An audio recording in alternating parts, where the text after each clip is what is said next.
See, I was taking a little mental health break from Instagram, but then somebody sent me a video about my alma mater, Igbinedion Secondary School in Benin City in Nigeria, and I just had to hop on here. Because when I was saying it, it almost seemed like I was making things up. When I was trying to tell you people the conditions of that school, it might have seemed like I was exaggerating. So I'm grateful for social media. I'm grateful for videos so that you can all see what I was talking about.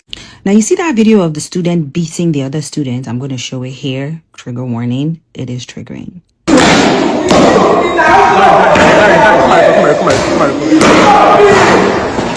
Those of us that went to that school know that video is not that bad.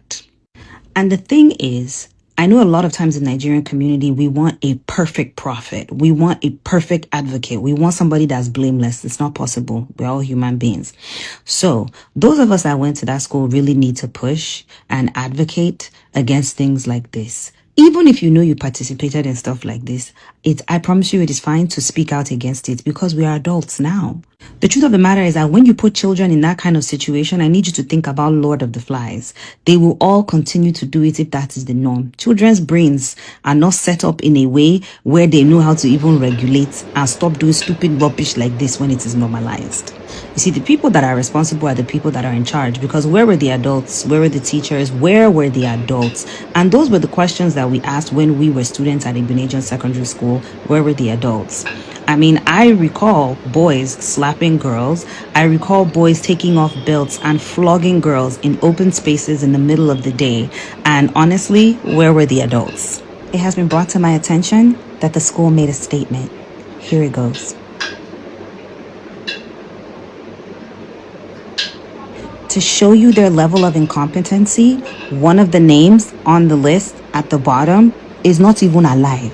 From what I understand, Mr. Akinkowo is not even alive anymore. Yet, his name is on that document as principal of senior school.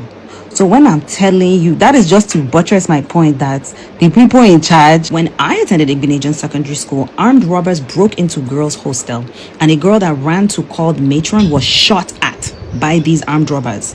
And I need for you to know that Igbinedion Education Center in Benin City, Nigeria did not notify our parents. In fact, my classmates and friend's older sister started telling parents who were trying to drop their children off the next day, please don't bring your children to this school.